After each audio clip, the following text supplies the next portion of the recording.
Welcome, everyone. It's another Friday night, and the doctors are in the house. Welcome to another edition of Dr. Politics and the Political Architect Show. We are joined by the Dean of Media Analysis in the Washington area, Donald Irvine of Accuracy in Academia, past chairman at Accuracy in Media, organization responsible for breaking wide open a lot of media bias stories. And this is a good week to talk about media biases. Don, welcome. Welcome, Dwight. And then we have Jackie Saxton from the lovely Jersey shores of Brigantine Island, survivor of Superstorm Sandy. And I'm wearing scrubs today. And Jackie, welcome. She is also the executive director of the Montgomery County Republican Club. Welcome, Jackie. Thank you. And then we have a man who needs no introduction at all, none whatsoever. Jerry Cave. Jerry Cave is a Washington, D.C. legend, former magazine mogul. He gave that all up to go to the Big Easy. Welcome, Jerry Cave. Laissez le bon temps brûler, my brothers and sisters. How are you? It's good to see you this evening. Yeah. And I'd like to introduce Chris Carter, formerly with OAN, One American News Network. And he's been around in the media world. He's been everywhere. He was down. Tell us about yourself, Chris, before we get on to the next two. Well, Dwight, the last time we ran into each other, I was covering the President's Day at Walter Reed, and we ran into each other. But before that, I was covering the United Nations for One America News in New York City. So I was primarily invested in the Security Council and UN, international diplomacy. Before that, I was with CNN for about 10 years. So before your whole panel goes crazy, a lot of people out there would see me more aligned like with someone like a Chris Plant from WMAL or something like that. We have a lot in common the way our careers have kind of flipped. So yeah, thanks for having me on the show. Then we have my good friend, partner in crime back in my high school days with the Republican Club in my high school, Jeffrey Thornton. Jeffrey is returned back to the great state of Maryland. So we've got one more Republican, Jason, for you, for the state, which is always great. Jeff, welcome. Thank you. And then we have Jason Trott. Jason, before we get started, am I wrong? Did I really read that right? It's only $45 to come to your debate watch party in Anne Arundel County. You're damn right, Dwight. It is only $45. And I get drinks and food with that? I mean, that's insane. You get drinks, food, and you get to watch it with a bunch of like-minded friends. Is there pizza? Because if there's not, Dwight won't go. They have pizza there at Glory Days Grills, correct? Yes, they do. Yes, and I mean, when I saw this, I thought, the Anne Arundel County Secretary must be insane. That's how low those prices are. It is insane. It's only $45. I can't believe it. Are you kidding me? Is it really $45? It is. Yes, wow. It is. So now I understand the crazy editing. Okay. And Jason Trott, Deputy Director of the Maryland Republican Party. Welcome, Jason. And Vice Chairman. How are you all doing tonight? Good. So let's get started. Don, I think the biggest issue everyone's talking about is censorship this week, where big tech decided to, stifle free speech by the New York Post, founded by Alexander Hamilton. Yeah, it's an interesting story. I mean, we had the story drop the other day about a computer left at a repair shop in Delaware, and this guy apparently, I guess he copied the hard drive or whatever and then turned this thing over to the FBI. And there's a bunch of emails apparently from Hunter Biden and his father about dealing with the Ukraine and other things like that. But yeah, as you said, the censorship by big tech is that, for example, Kayleigh McEnany, the White House press secretary, wanted to retweet and they locked her account down. They kind of basically said, this violated their policy of hacked materials. So Twitter and Facebook wound up with, it just looked really bad. Yeah, I mean, also, with hacked materials they're talking about. It wasn't hacked materials. What I read was that they said it violated their laws about posting private information. I'm like, where was that when all the illegally sourced tax information came out? Or what about the Steele dossier, which is fraud. It's about as legitimate as a $3 bill.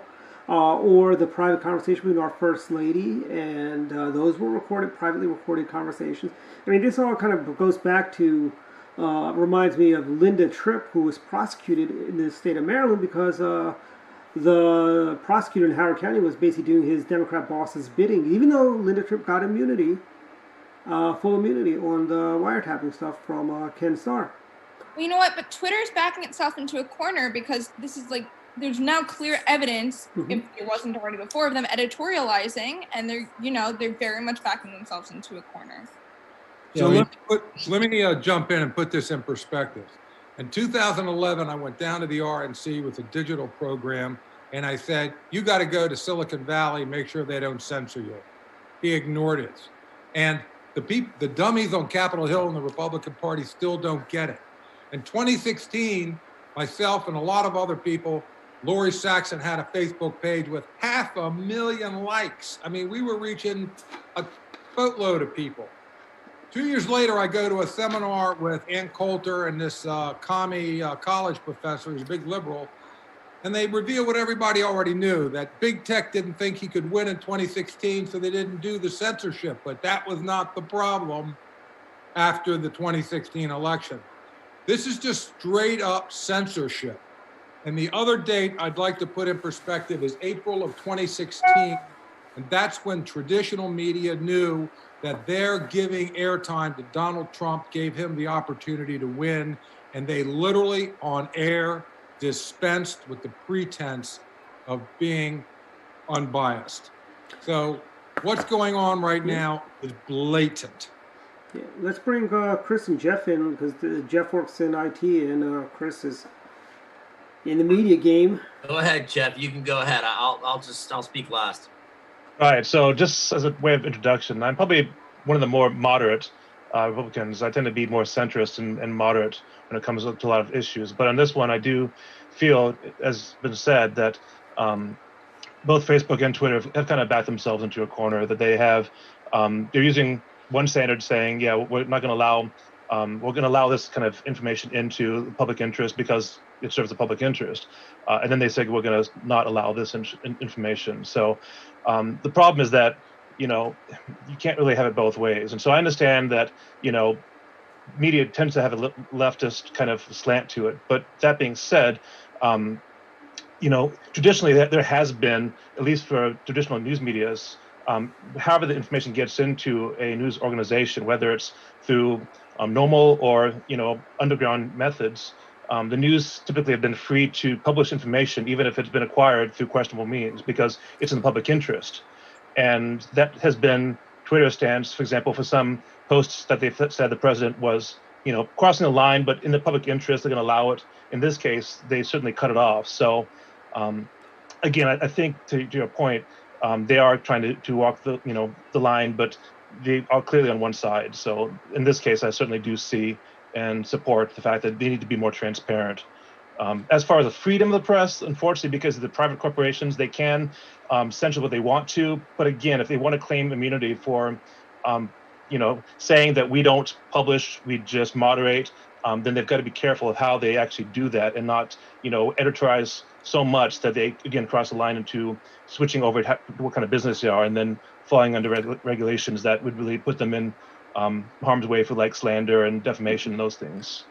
And as you know me, I'm not for regulating any industry or anything like that, but I tell you, what Twitter and Facebook did this week, maybe we should regulate them a little bit, I actually think it goes back to kind of the precedent case in 1970 that they talk about with Watergate a lot of times. But the issue here is that this isn't classified material. He's not an elected official. They're not an American company. This guy from this strip mall who kept this information, let's face it, what is it, like the Mac doctor? Every town has one. He's the guy that charges you $80 an hour to fix your Macintosh. He costs more than a mechanic right nowadays. Either way, if this guy didn't keep a copy of Hunter Biden's laptop, would we even know about this? It's another thing. It reminds me exactly like Anthony Weiner's laptop, except because the fact this guy's not an elected official, he falls into a whole different category when you're dealing with like what can be brought into the public and thing, versus like all-purpose public figures versus limited purpose public figures. He's a private citizen. True. So there's a lot of that will come into play, but I think no question about it, these are authentic emails. It's not just the emails, but the photos. Yep. I mean, who's going to take the time to Photoshop his mouth in a crack pipe hotel bed? Yeah. And I guess there's more. I've looked for stuff. I can't find anything, but I heard there's sex tapes with him. And Chris, let me this makes Marion Barry look like nothing. Yeah. And let me quote the journalist, Dan Rather. How we got the papers doesn't mean anything. It's the seriousness of the charge. I mean, Don, does this not rise to Dan Rather's and the left's standards of the seriousness of the charge? Yeah, I mean, look, I mean, we've seen a lot of stuff over the last 50 years easily about media bias and how they twist and turn things, and also what they want to suppress, right? I mean, only the information that's useful to them. But I think we're pretty much probably in general agreement that with this election, that the media certainly is not in the tank for Donald Trump by any stretch of the imagination. So something like this coming within 3 weeks of the election, or of election day, more specifically, is that the smoking gun? Is October surprise. Yeah, but does it have as much of an effect as it used to? But they've been calling carpet. What I want to ask the group though too is that one of the things that's coming out of this is threats for subpoenas to bring executives in from these companies to Capitol Hill. Is that something we should be doing? 100%. I mean, unfortunately, a lot of people have already voted by mail. And you know what? Honestly, I don't even think the people who voted by mail, I don't even think this news would have changed their minds anyway. But I'm wondering if there are people out there who are regretting their choice now. I tell you, battleground states, These are absolutely very, very serious allegations that there seems to be proof of. And 100% we should be subpoenaing and looking into it. I mean, there's definitely more proof here than there was for anything that they tried to impeach Trump for. So. I mean, Jason, correct me if I'm wrong. They are. There's no way if you've mailed in a ballot and you change your mind, you can't revoke your first ballot and get another bite at the apple. Correct? No, you are correct, Dwight. Once you send that first ballot, and you're stuck. Except I did hear of a case that we had in Anne Arundel County where an older lady mailed in her ballot and she left the questions blank and then called and had them throw hers out and send her a new one. So it is possible, depending on your election board and how nice they want to be and what the laws are. But at least for now, Governor Hogan is locked into voting for Ronald Reagan for president this year. Can I jump in for a minute? Yeah. I'd like to ask everybody to step back and look at the trees in the forest for a minute. You've got Biden and his family basically clearly doing corruption. You had Hillary doing corruption. You have Comey, Brennan, Clapper, clearly corrupt. And nobody is doing anything about it. It's blatant. This is like gangsters that come in, rob the store. Everybody in the neighborhood sees that nice Mr. Whipple gets his store ripped off in front of his family, and everybody decides just that they've got to take it because no individual can fight the gang. And that's what we have going on in this country right now. And shame on us for absorbing and taking this humiliation, but these people are gangsters, and we are suckers to put up with it. Well, what's interesting is if you get in the context of these emails and you look deep in the Hunter Biden emails, you can see how clear it's laid out. Half for the big guy, half for us. I'm supporting the family for the next 30 years. I'm tired of being treated like the cokehead alcoholic. It's about time I get some respect in this family. I mean, if there's not a very organized racketeering, laundering type of vibe and that type of discourse, I don't know what Let me tell you, the Bidens are no doing ambiguity on this. This is clearly what it is. Same thing with Hillary, all of these people. Well, Jared, here's the thing. Joe Biden is doing what I think, I don't think Governor Agnew, Vice President Agnew ever would have done this, but they're doing what he would have dreamed of having a $50,000 a month job that he wasn't qualified for. It's $86,000 a month, but what most people aren't looking at right now is all the money from China. Yeah. He was doing a $10 million a year sort of concierge fee, to the White House. 10 mil a year. I mean, geez, like Tom Cruise, he only makes like 20 million a year. I knew people only 20 million a year. Oh my gosh, that poor soul. Well, at 20 30 million now. See, 30. Jackie, 30 million, 20 million. You got to understand. He lives with the same inflation stuff we have. He has to go buy milk and bread and eggs, just like you and I do, Jackie. $20 million does not go as far as it used to go. Not if you're buying at a Whole Foods. Exactly. This is what's awful about this is, when I'm looking at a lot of this stuff for the coverage of my platform, Livecast USA, I'm looking at a lot of these different networks, and I look at the timing of when stuff's on and who's on at what time, right? So the sort of gift of my old show when I used to be the stage manager of the Situation Room with Wolf Blitzer, right? So our time slot would move from like 4 to 7 to 3 to 6. So we had the end of the day to kind of get guests out of DC and button up the news cycle before it sort of went into like rhetorical hyperbole oblivion at night, which is all cable news is now. We were sort of like the last kind of say-so of what might be breaking out of DC. What you see now and how they're ignoring this story is actually unprecedented because they know what's going on. They know the other networks are covering it. I mean, when you looked at George Stephanopoulos last night, the only reason they were even getting any numbers at all was to just see when this question was going to be asked. Are they going to, in journalism, there's a thing called you don't bury the lead. So if I was him, what I would have done, I would have said to the Biden campaign, because let's think, George Stephanopoulos, he's in the Clinton crime family, right? So I would have said to the Bidens, to his campaign, I'm not going to ask about Hunter Biden. And the first thing he sat down right out of the gate, I would have asked him about Hunter Biden. And my show would have been off the chart because Donald Trump is going to be hammering you on the other channel. So the media's goal is not to do that anymore. A lot of their financial stuff has been defunded. They're not in the same position they are. Their priority is each other. When Savannah Guthrie was talking to Trump, her audience wasn't the American people. It's her friends on the left. That's who she wanted to appeal to and make sure when it was over. And here's my question for the group is, how long are we going to take this? When are we going to stick our head out the window and say we're mad as hell and not going to take it anymore? We're kind of. You take it is just by not watching, and I mean, Chris, kind of to your point.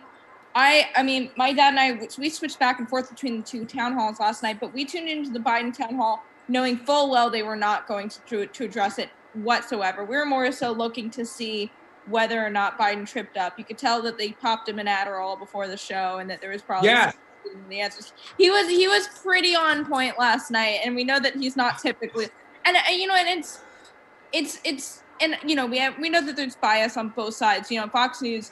We were watching Tucker Carlson after, and he was like, oh my God, he was tripping over his words and whatever. And I'm like, well, he really wasn't. And I was watching enough to admit that he was not. But to me, that reeks more suspicion than if he was tripping up. No, but I think, Jackie, you nailed it. He was on Adderall last night. You can tell when somebody just continues to go on like that. And I am not going to tell you why I'm an authority on that. Hey, Jerry, let me just tell you.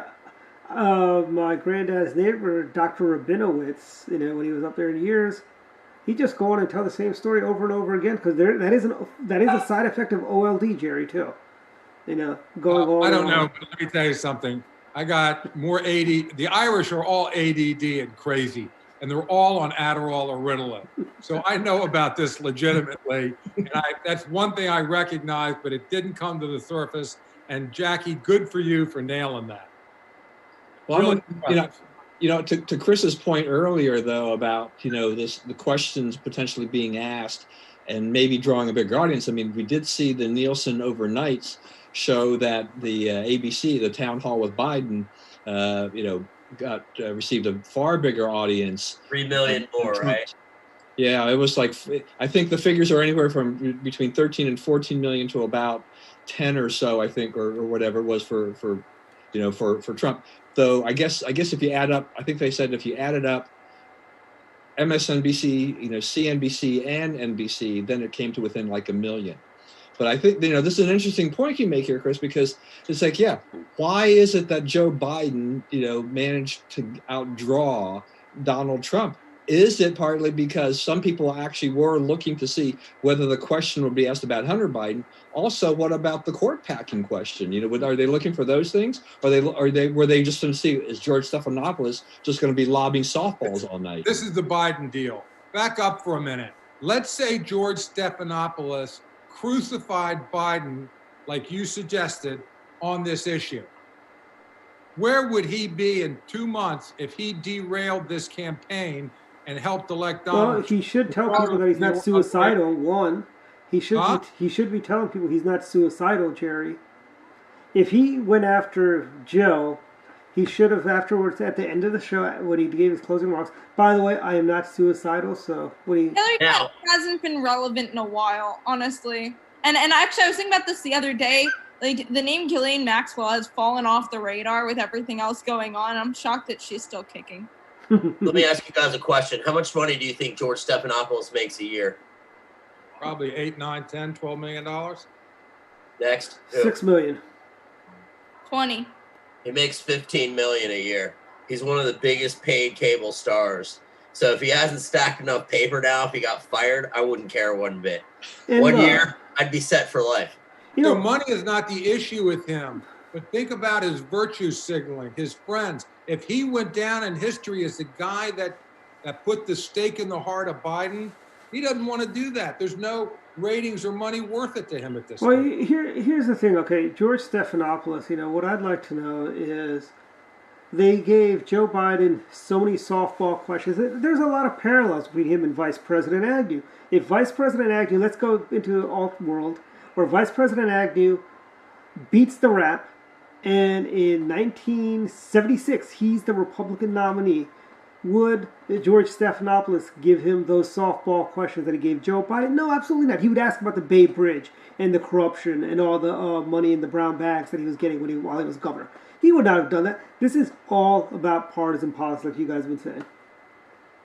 Yeah, I think we're all agreed on that. So I think let's shift a little bit, because I think we're on alignment there, and talk a little bit about what happened with Steve Scully and the debate that, we didn't have the debate, and clearly for good reason, since there would have been a ton of bias involved, as we have now confirmed. Which I've been saying like the Steve Scully story. All I have to feel is like Steve Scully, like, who's that? You know what I mean? Like, this guy, he's not a big star. Everybody knows he interned for all the Democrats and whatnot on the Hill. He should have never had a debate. This is another problem with these debates. Kristen Welker came out with her demands tonight. I call them demands. These are the demands of what we're going to talk about. And you know what? Like, I just feel like screw her too. Is Hunter Biden one of the demands that she have? Is that one of her demands? She's doing the third debate, but this debate commission, it's seeing the end of its days. It's not going to be around much longer. I think that was the biggest impact here, was because we all know that all these people are biased in one way or another, that they're picking to moderate these debates. I think that, the biggest thing that happened with the Steve Scully thing is, it just further solidifies that there's no credibility in the so-called nonpartisan debate commission. And I think they just need to have one of those competitive chess timers. And here's the thing, Jackie. Yet again, Don's dad, Reed Irvine, has been vindicated for all of the years of going after the media. It was your dad that exposed 60 Minutes in the Westmoreland interview. It was your dad that exposed the whole Vince Foster, the Clintons, and the Mina connections with the troopers and all that. To Chris's point, you have as a Republican and conservative, you have a tremendous opportunity when you have these pinko moderators. Look what Gingrich did to John King in South Carolina when he asked a question about Gingrich's ex-wife. Mm-hmm. When he posed that question that way, he humiliated him. When King tried to wiggle out of it, Gingrich bore down on it, and that's what won him the South Carolina primary and put him in contention.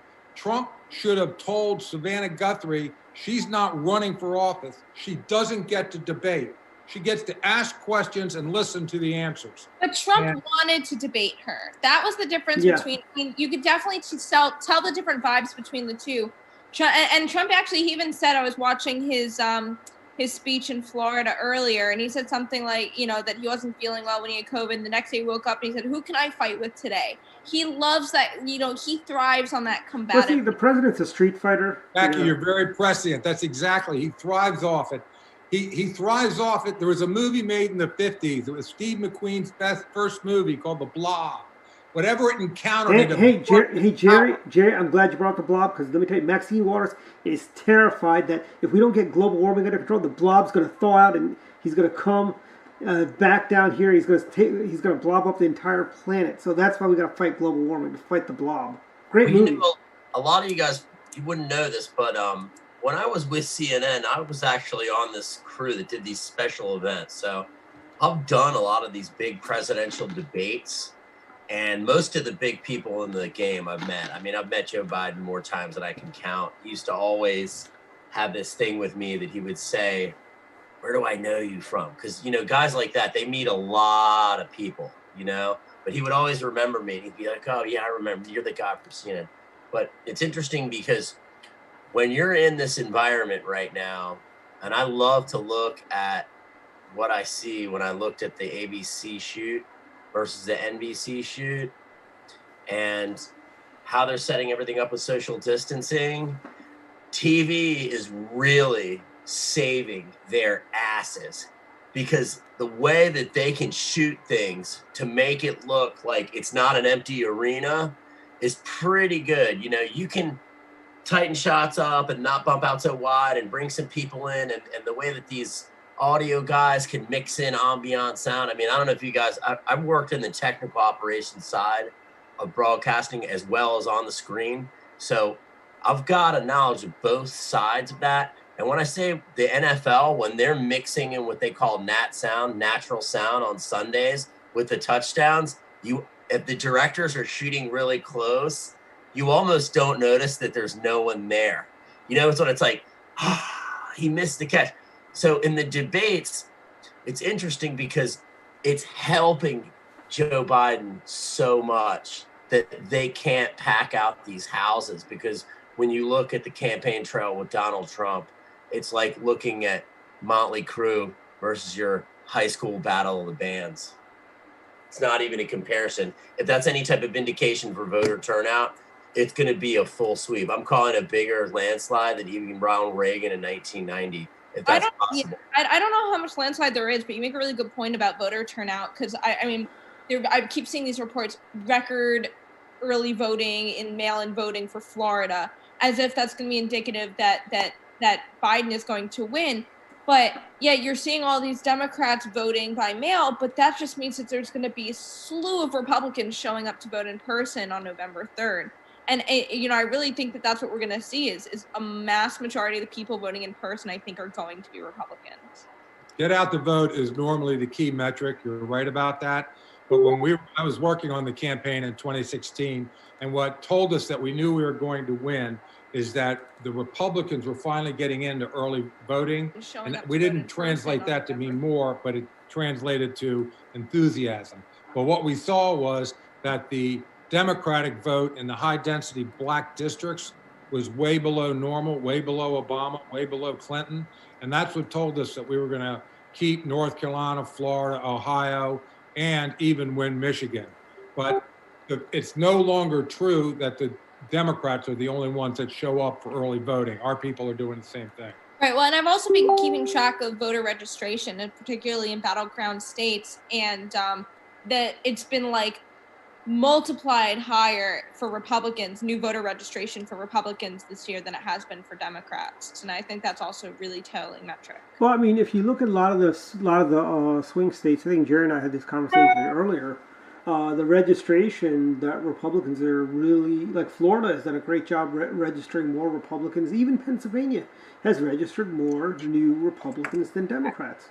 I mean, I know it's like one of those things, I don't want to give people a false sense of security that says, oh, we're going to win. No, we got to act like we're behind. I think we're going to win at the end of the day. We'll win.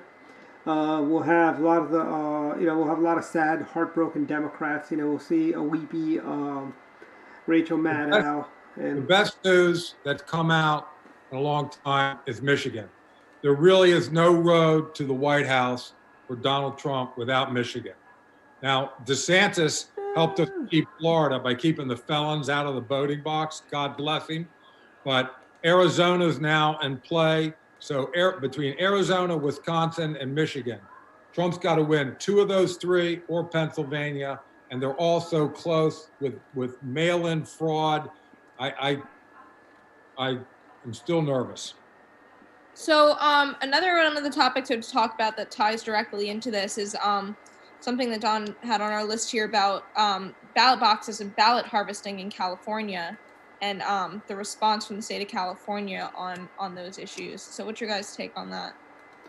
Unfortunately, ballot harvesting is not illegal in California. And here's the thing. In California my point is this, they can ballot harvest all day long. This is just to run up the score with the popular vote, because what they want to do is, I think in their heart of hearts, a lot of Democrats know they're going to lose the electoral game, but they're going to win the popular vote. And this is ginning up more numbers in California to add to the popular score for Joe Biden.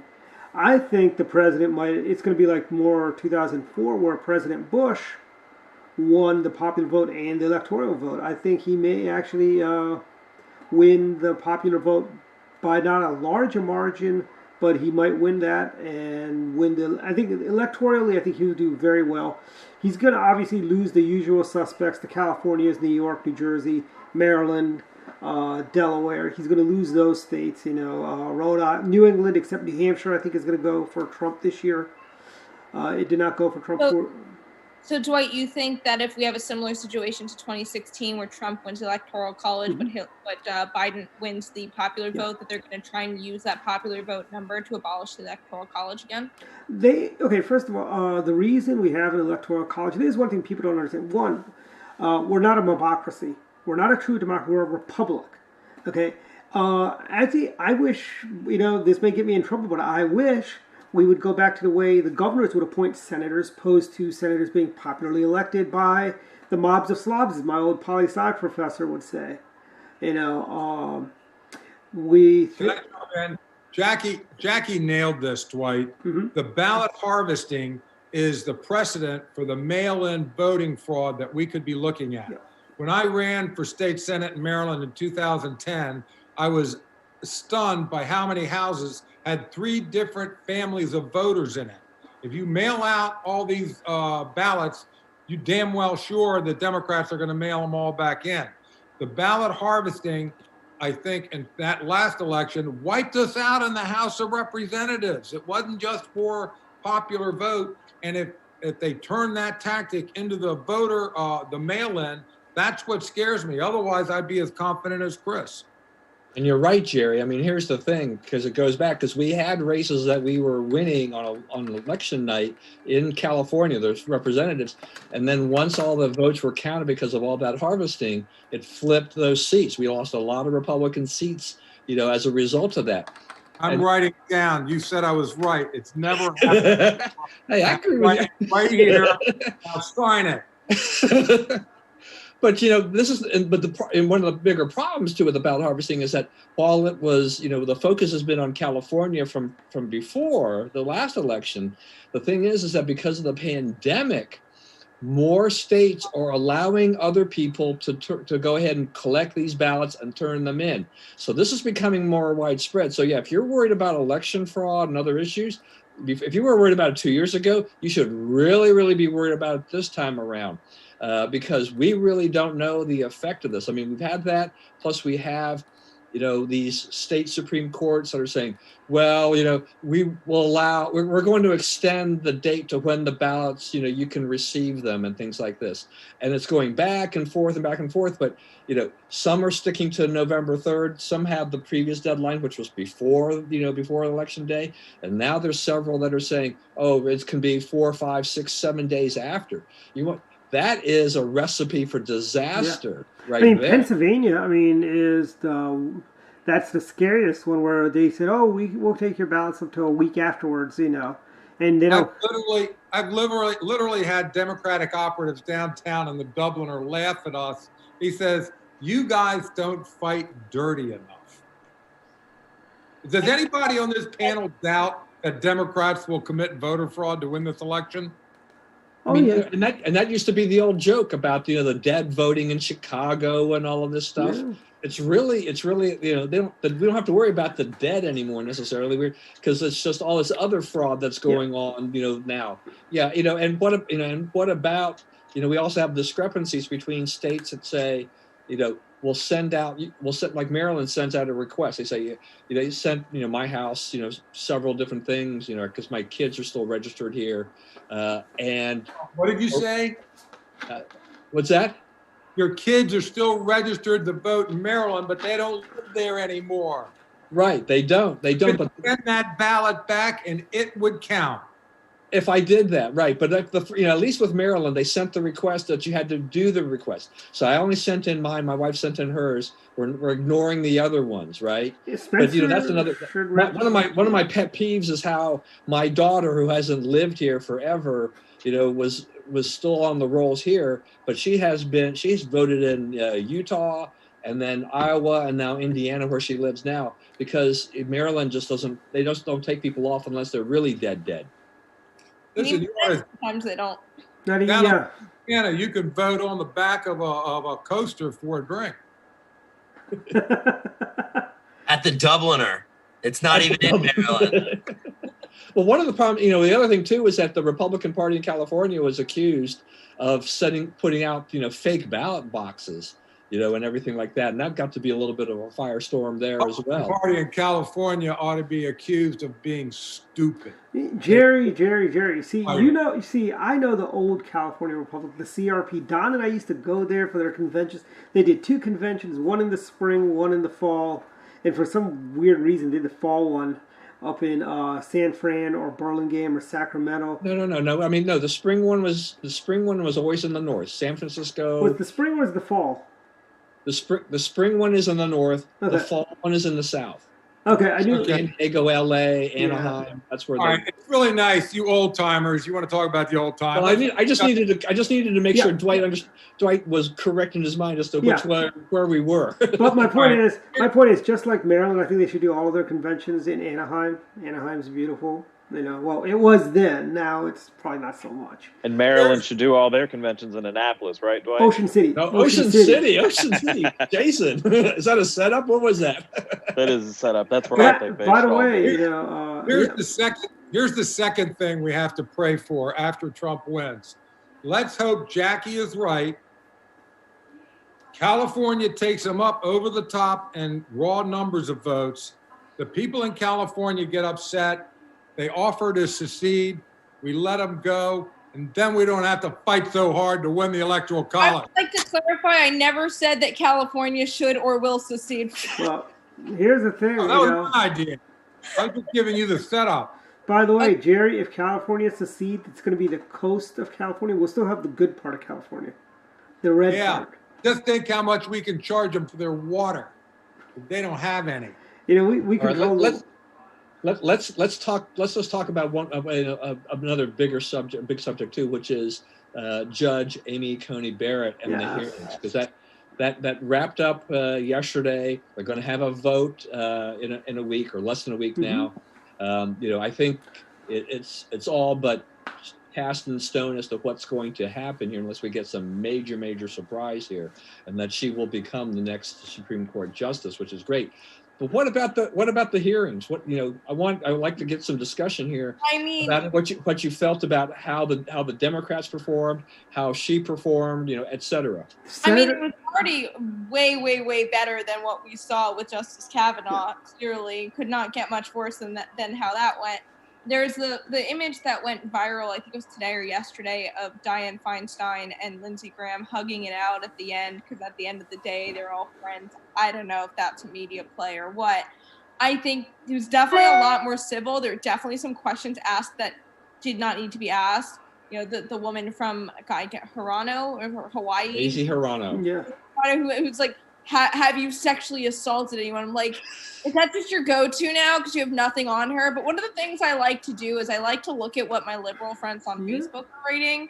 And in particular, this is one guy I always look at because he's on Broadway, and as you can imagine, they are very, very, very left. Like, they literally have something going every week called Belting for Biden. And Belting for Biden. I gotta see what they're coming up with, that they have an issue with her.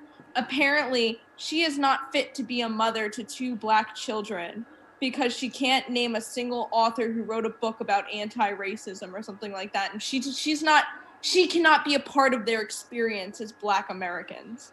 Let me tell you, for people who say that, let me just go back in time, because I feel I haven't gone back in time today. But one of the number one shows... Agnew was not enough back in time? I don't really. Now, I thought Blob was back in time. What? No, that was just some... we have Jerry on the show. That's back in time.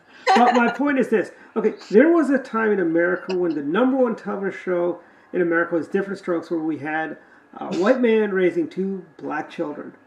And then the other number one show, Webster, we had a white family raising a Black child. Okay, we celebrated diversity like that, and it worked out well. I mean, the Drummonds, they lived well until the show got canceled, I think part of the reason when they got rid of Dixie Carter is why it got canceled. But my point is this. Shame on them for even bringing up stuff like that. That is so vile and hateful. And I must say, the senator from Connecticut with the racist last name, whose name I will not repeat because it is offensive to me, as a leftist would say, the senator from Connecticut.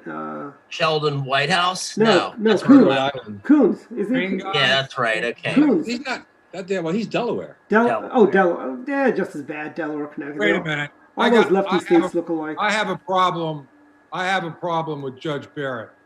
Oh boy, here we go. What you got? Not Catholic enough for you? Judge Kavanaugh literally grew up in my neighborhood and went to my same parochial school. And I've been bragging about that in New Orleans, having a ball. And now I got to listen to everybody down here in New Orleans go, oh, Amy Barrett? Oh, I remember her. She was ahead of me in the class over at Cabrini. I have lost bragging rights about the Supreme Court. And do any of you give a damn? No. It's the kind of uncaring attitude I expect from you all. You're right about that. As the only female on the panel tonight and most weeks, I think that she's a great role model for young girls who want to be conservative, and also to people like and I think this was Lindsey Graham's major point. There is nothing wrong with having religious values, and that does not mean, she's made it very clear that they are not going to stand in the way of her interpreting the Constitution the way that it's supposed to be interpreted, as is her role as a Supreme Court justice, or will be. I actually find that disappointing, Jackie, because everybody who wrote the Constitution was Christian, and their values, part of our culture and our British common law, come out of the Christian tradition, which comes out of the Judeo-Christian. So to be attacked for having the fundamentalism foundation of our law is absurd. Let me word this as the only Jew on the panel. The only Jew on the panel, I make the same statement. Yes, as the only Hindu on the panel, I'll say the same thing. I agree with that statement. Hey, Jackie, when you brought up earlier about Feinstein and Graham and everything like this too, I don't know if everybody on the panel saw that the left has gone, just crazy over the fact that they're criticizing Feinstein for being so civil.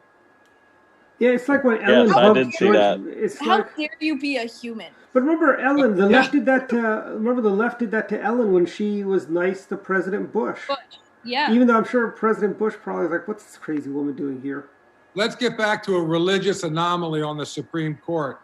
Do you all realize that when she takes the court, everybody on the Supreme Court will have been raised Catholic or Jewish? And we are in a predominantly Protestant nation, and there aren't any Protestants that were raised Protestant on the court. Gorsuch and Thomas, I believe, are now practicing Protestants, but they were raised Catholic. I mean, despite what religious, what the main majority of religion was when this country was founded, I would say that this country is so much of a diverse melting pot from everything from race to religion that I don't think that really matters. I hate to say that. I mean, I would love to see, quite honestly, I think it'd be really interesting to have diversity of religion on the Supreme Court. I think it'd be really interesting if they had a Buddhist, a Hindu, a Jew, you know, and it sounds like the setup to a joke, actually. But, Jackie, you know, Yeah, that's what it sounds like. Can't we get a token Protestant up there? Hey, Jackie, no Hindu would take the job because not enough money, because most Hindus are more concerned about making money than... They'd have to give up running their 7-Eleven, Dwight. The hotels. And the hotels. And the hotels. Comfort Inns, too. Don't forget that. See, I love how he stuck to the Hindu one because he's not able to make the Jewish comment of the same nature. I thought you were Sikh. Yeah. Well, you know, but one of the things. Let me ask this though. I mean, just in general, though, for the Democrats, I mean, you know, Jackie brought up Mazie Hirano's just way out in left field question, just crazy kind of stuff. Well, what about just some of the other things? You know, the Democrats, were they desperate? I mean, part of it was part of it, you know, based on what happened with the Kavanaugh hearings and how, you know, Kamala Harris, you know, treated Kavanaugh and a bunch of the others. They seem to be a lot more reserved in a lot of ways about how they were going to treat Barrett at this hearing. But they seem to also be trying to draw a lot of conclusions or try to draw her into things where she wasn't going to go. I mean, the questions about Obamacare and then the guns, you know, and abortion and things like this. I mean, they're talking, you know, there's, you know, questions about guns. And then the next thing was that, how does that make you, you know, what's your opinion now of, you know, of Roe? Where was the connection? Yeah. They were going all over the map. They're so desperate because they can't attack her for having sexually assaulted someone or allegedly sexually assaulting. They couldn't attack her for being a racist. They couldn't, or they tried. They couldn't attack her for anything like that. And they couldn't attack her for being corrupt in any way. So the only thing that they could try to do was try to draw out some kind of partisan opinion from her, which failed. Yeah. Hey, Jason, what were your thoughts on the hearings? I don't know if you got a chance to watch much of them, but your thoughts. I did. I watched a good amount of them. I think you saw at first them, like Jackie said, they tried to draw some sort of partisan opinion out, either on healthcare or on guns or some sort of issue. And then by I think it was the third day or the fourth day, you just kind of saw them kind of just give it up. And instead of their message being, you can't do this, it went to be, well, you can do this, but there's nothing we can do and you shouldn't. But what are we going to do? So, I think you just saw their messaging really change over the whole hearing process. And honestly, I think they used it kind of to sort of qualify the fact that if they take back the Senate, the House, and the White House, that they want to pack the Supreme Court if that time ever came. Good old Democrats picking up FDR. Can I ask Chris a question? Go. So you've been around the block on this thing. I've paid attention to it my whole life. I cannot think of any public figure that could have conducted themselves as well as she did this week. Can you? I thought you did a great job. Really smooth, really well-tempered, and also really educated. I mean, she reminded me of Chief Justice Roberts when he really didn't use any notes either when he was getting questioned by the Senate Judiciary Committee. What was interesting to me is how easy it was for her. You know, you could see the treatment. She got treated completely differently than Kavanaugh, who we saw was the worst.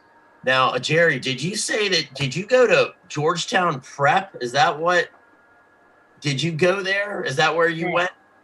I was the token Catholic at Sidwell Friends with all the Protestants, Jews, and communists. Oh, I was going to say, because I'm looking at your LinkedIn page right now, and it says Sidwell Friends. But all of my friends from, can you imagine a school sillier name than... Well, I live right next to Georgetown Prep, literally. That's like 50 yards. What is this, Chris? Real-time fact-checking going on here? I'll go run to the school right now and ask them. I'm part of the Irish Catholic community where they all know each other from going to schools. But I went to the same grade school that he went to, which is a little flower. And half the class divvies up between St. John's, Gonzaga, and Prep.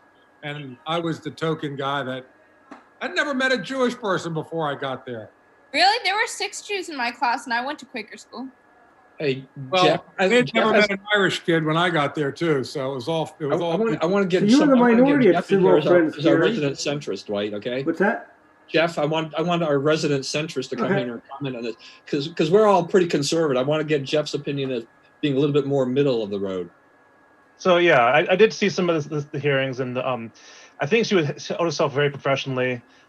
Certainly, I don't think there were any surprises. I think that, as to your point, her appointment is pretty much it's a done deal. So the Democrats really can't protest too loudly. I don't think they want to alienate their base by asking feminist-style questions.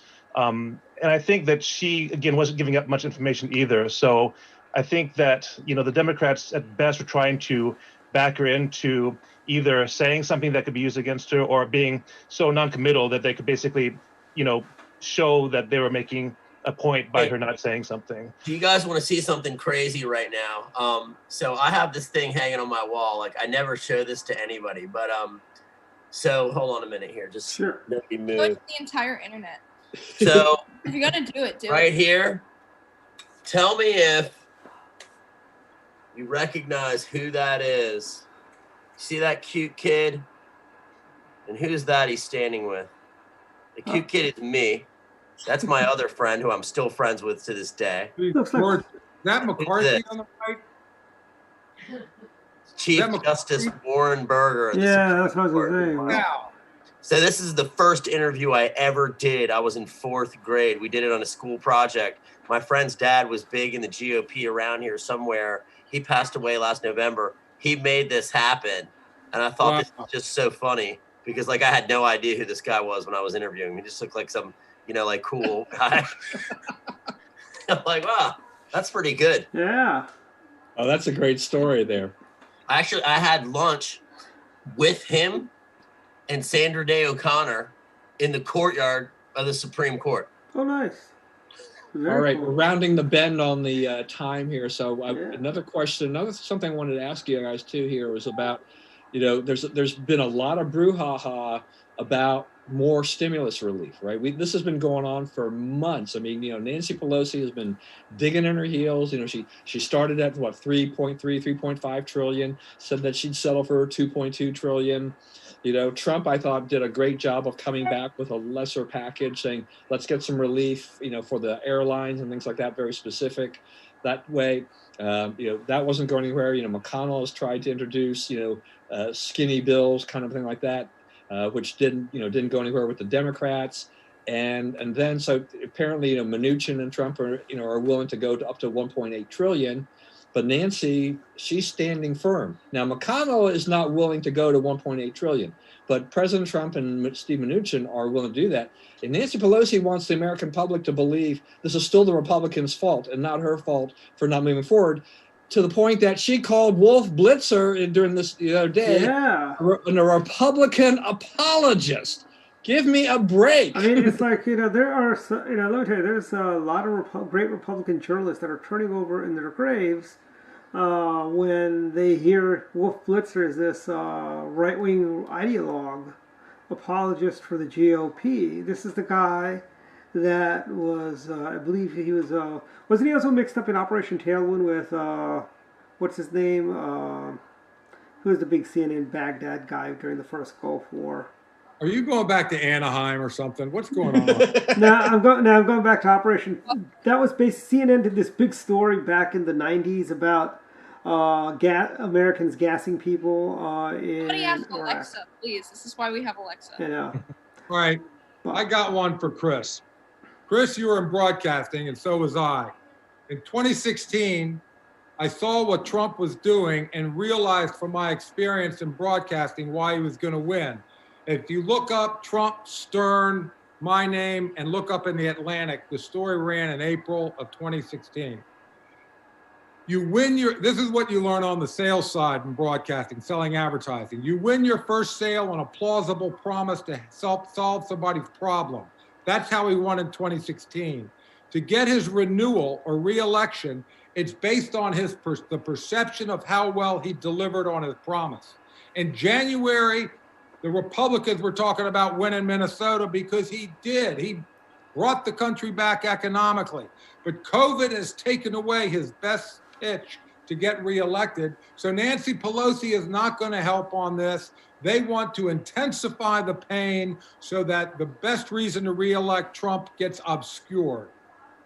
But to your point, Jerry, they're using the total opposite, or the left is kind of missing your point there with the whole thing with the court packing, is saying you don't deserve to know my answer on court packing until after the election, until after you pick me. Well, Jackie, that's also part of the trend of the left, where they like to say, remember, you had to pass the bill to know what was in it.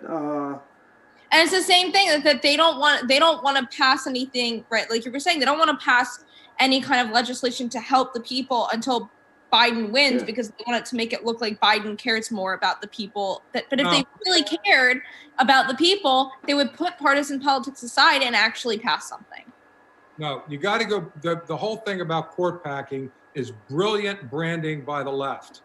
When FDR, when Scalia died, Trump comes out and says, I'm going to put one of these people on the court. That took all of the people who were reticent to vote for Trump, who were Republicans, off the fence because they knew how important the Supreme Court is. Now the Democrats have clearly lost it with ACB on the court. What Biden is now doing is elect me, and not only do you get the White House, you're going to get the Supreme Court back. Except anybody with a legal sense knows that that's even if he comes out, if Biden wins and decides, yeah, we want to pack the court, it's never going to happen. Because I think I would like to believe there are even still some Democrats with half a lick of sense left who know how much of a suicidal. The Democratic Party has one goal, my dear. It's power. And even if they can't do it, it's a great sales pitch from him to all the Democrats to make sure they vote. But remember, doesn't it sound a lot like the 9 districts to you guys, but just on a grander scale? Yeah. But here's the thing. FDR tried to pack the Supreme Court back to get his socialist New Deal. Yep. Joe Biden was a kid when FDR's New Deal was going through, and he probably goes, oh, that was a great idea Uncle Frankie had. And now he's just... Biden's on the record from, this is what Jake Tapper pointed out. Yeah. You go through Biden's career, and he has on more than one occasion, he's called it boneheaded. He said it's a bad idea. So he's been on the record of not being for this at all, because he thinks that's a bad thing. He's also been on the record saying he's position on everything. They all said they were against illegal immigration, and now they're in favor of it. They want power. They'll say anything. By the way, did you guys notice, the first debate, and I don't think we'll get much coverage of it in the third debate, but there hasn't been any talk about foreign policy. I have noticed that. There is zero talk about how are we going to confront the new evil empire in Beijing, because China is rising, and even though I've always said China is one natural disaster away from third world status. If the tsunami went the other way, we'd have a completely different China today. If they were, a lot of their coastal cities were wiped out, it would have been a tragedy. But my point is, we need to think ahead. Nobody's talking about what are they going to do to contain China.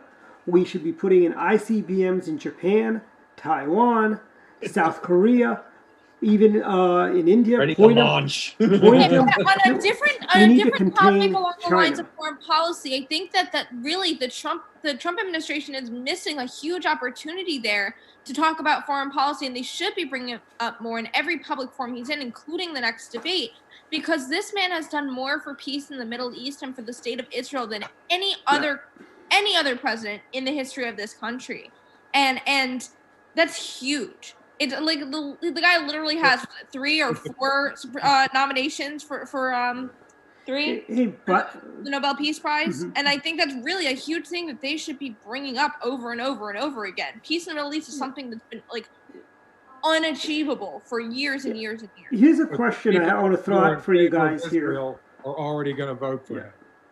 But here's a question for you guys I've got. You know how if, let's say, a Republican were running for office and said all the quote good countries are supporting blah blah blah, only the bad countries are supporting the sitting president, they'd call him a racist. I heard a couple of this is these are Democrat YouTubers. Basically it said on YouTube, all the good countries of the world are supporting Joe Biden, and I'm like, so you're saying because look at the countries. Are you saying because they're non-white countries that are supporting President Trump? Is that why? Are you guys being a little racist here that the French and the Europeans and the Canadians all like Joe Biden? It's like. All right. Well, so putting a bow on that, it's 8:00, so we're gonna move into final thoughts here. Let's start with Jason because he's been very quiet this entire episode, so I feel like he's got something brewing. Yeah. The only thing I got two things. So Dwight mentioned at the beginning of the show, we're doing another watch party. How much does it $45 cost? Are you 45 insane? bucks. Are you All insane? right, we understand, Dwight. Last time it sold out, probably going to sell out this time again. But the other final thought I wanted to sprinkle in everybody's mind is, who qualified to be an official write-in candidate today in Maryland? Kanye West. There you go. Maybe he'll steal some Biden votes. I don't know. Did He Eugene made an appearance Did Eugene in Craig manage that campaign to get the write-in campaign for Kanye? No, we did not. Somebody will say we did. We did not. All right. Yeah. Jeff. Well, thanks again for inviting me. Certainly, I think we need to. This could go on for hours. I think the debate is we healthy. We used to do the show for 2.5 hours, Jeff, and we did it. Yeah. So the one thing I'll say is, again, coming in more moderate. The thing I'm worried about for the country as a large is I don't care so much about Republican versus Democrat. I hate the fact that we are becoming, I think, more divided as a country now than ever before. So for me, that's a problem because when you have the division, you can't meet to find a solution. If all you're doing is fighting with your opponent, then you're never working to come up with a solution. So for me, I think that's, it almost has to be a power play because at this point, it's a show of force from the Democrats, it's a show of force from Republicans. It's just about power at this point. And that's, in my opinion, a little unfortunate. But, I'm hoping we can get past this election at some degree and we can get back to kind of doing the work of the people. So that's my thoughts. Well, unfortunately, I don't think that's going to happen. That healing is going to happen in the next 4 years, no matter who wins. Maybe 8 years from now. God help us, Dwight. Okay. Why don't we have Chris do his final thoughts, because I got a couple of final thoughts.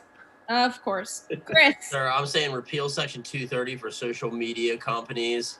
I want to see the campaign trail in the final sprint. I'm really looking at how the last debate's going to go. I'm also looking at what they're going to find as more people dig through the emails with Hunter Biden. I think there's going to be more revealed there, a lot more. And also just basically how fast they're going to get this Supreme Court pick in there, because I think it's going to be like wham, bam. I think her first case is going to be like, boom, what do the states have to say about mail-in voting in the president? It's going to be like some huge decision will be one of her first ones. So I think in the next, it's going to be nuts till the end of the year, pretty much. I mean, I'm just bracing for that. All right, Don. Yeah, I was just going to say I saw the fundraising figures for Biden and Trump over the last couple of months, and Biden has been raking it in big time compared to Trump. And he has a significant cash advantage as of the end of September. So that's a little disconcerting to me because it's just that kind of an advantage just tells me that, the Biden-Harris campaign could still do a lot of media, a lot of blitzing here in the next 18 days and puts Trump at even more of a disadvantage. We don't know how it's going to turn out for sure, but it's interesting to see how the whole Biden-Harris thing has raised so much money. Yep. My final thought is a PSA for anybody who does not know, who reads headlines and shares them. Babylon Bee is a satire site. And a very good one. The president, is? the president retweeted a Babylon Bee article today. I think he's pretty sure thinking it was a real article, and I'm like, it's a satire site. It's like The Onion. Please don't take it seriously because it's not serious. That has been my PSA. Jerry, final thought. So number one, to respond to Dwight on foreign policy, the battle is now fought with dollars, not bullets, and we are fighting China, who is trying to bury us economically. Number two, I didn't realize this was show and tell, but this is my letter from Ronald Reagan when I was at Sidwell Friends in 1969. and nobody has anything older because that was the first year Gutenberg invented the printing press. My last comment is the best campaign slogan for the rest of this campaign to keep Joe Biden out of office from Blazing Saddles. No more Irish. Okay, when you said Blazing Saddles, I was very scared on what was going to come out of your mouth next, but okay. Okay. Dwight. Yes, so since we're doing show and tell, Jerry, I think this might be a little bit older. This was sent to this was found in my granddad's attic. It is a pen from President Richard Nixon. Awesome. You know, and still writes, actually. But my final thoughts. Okay, a couple things. We've had a really good week. It's been great. We got the Hunter Biden stuff coming out. We've got Joe Biden on the ropes, so to speak. One thing I do want to say is I like to vote on Election Day, as most Republicans do, but I think this year with the craziness that's going to be going on, one, if you're going to work the polls, use the buddy system, have somebody else there with you with a cell phone camera, so in case you're assaulted or accosted by somebody, if you're recording it, might deter some of those screwballs. And two, vote early, because we need to be outside the polls or inside as observers on Election Day. Because, yes, the president, is he going to win Maryland? Most likely not. But we do have a lot of referendums like question 1 and question 2. Jason, help me out. Question 1 is the one we want to defeat, correct? And question 2 is the one we like. Question 1 definitely is a no. Yes. Definitely not. But tell me, what about these lettered questions in Montgomery County? I have no idea how I'm supposed to vote on those. Montgomery County, we are. Let's see, where's that sample? What did I put my sample ballot? I had B and D. Yes. B and D. Yeah, B and D we support. A and C we don't. Right. And they need to destroy the Montgomery County Council. Yes. And go onto our website, Montgomery County download our sample ballot. Download our sample ballot, just in case you don't remember. You are allowed to take it into the polls with you. And we also have, if you don't want to take paper in, we also have a mobile-friendly version. You can just go to our website. It's right there. Hit the button that says mobile-friendly, and you can see the sample ballot in a very friendly format. And my other final thought is about, I'm putting on my other committee hat on for one season, one holiday at a time hat.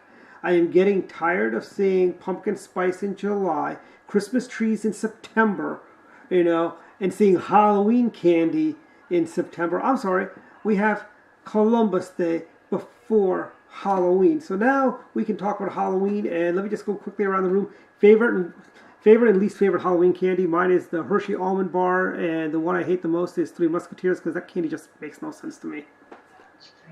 Okay, well, obviously the correct answer is Reese's Peanut Butter Cups are the best. Or, although I like Mr. Good bars, but no one gives those out, and I like Almond Joys. Least favorite, the assholes who give out little bags of pretzels. Great delivery, Jackie. Yeah. We don't have one of those little bleep buttons, so I'm gonna go in handy. So, Don, do you still eat candy, by the way? Huh? Do you still eat candy? Yeah, I do. Yeah, Okay. I've been munching on fun size bars while my wife's been away. Can they really be fun size? By the way, real quick, can they really be fun size when they're really not so fun size? Yeah, I don't know. So I'm torn between peanut M&Ms and Kit Kats, and I used to like candy corn as a kid, but I really can't take it anymore. It's so artificial. Yeah, it is. Jerry, Chris, Jeff, Jason. I like nerds. I don't like candy corn. Repeat, Jerry. What? Almond M&Ms. You can be a fatty and healthy at the same time. Almond M&Ms. And which ones do you hate? Is there any that you hate? There's like every kind of M&M you want now. Yeah. I like the candy corn just because it's the Halloween candy. Everything else you can get year-round, but candy corn is pretty much only during Halloween. Least favorite is probably anything like taffy or sticky that sticks to your teeth. Not a big fan of those. But I had a Tootsie Roll the day after I got braces once, and I had to go right back. That was a mistake. Yeah. Chris, Jason, Your parents. favorite and I worst think, candy? I think we're at the end of the show, Dwight. Yeah. all right. Well, we no, have hold on, Jason and Chris. Oh, Let me see. we're still missing somebody? Yeah, Jason and Yeah, Chris. hold on. A good. I haven't been able to find them this year. The Reese's, but they're dark chocolate Reese's, and they come in little pumpkins. Delicious. Candy corn, me. disgusting. Chris. Or fruit snacks. No fruit snacks in the bag either. I like nerds. I don't like candy corn. All right. Okay. Well, this has been Dr. Politics. If you're watching right before we perked up with candy, it looks like it's past Jason's bedtime, so we need to wrap up. We will see you next Friday. Have a great week.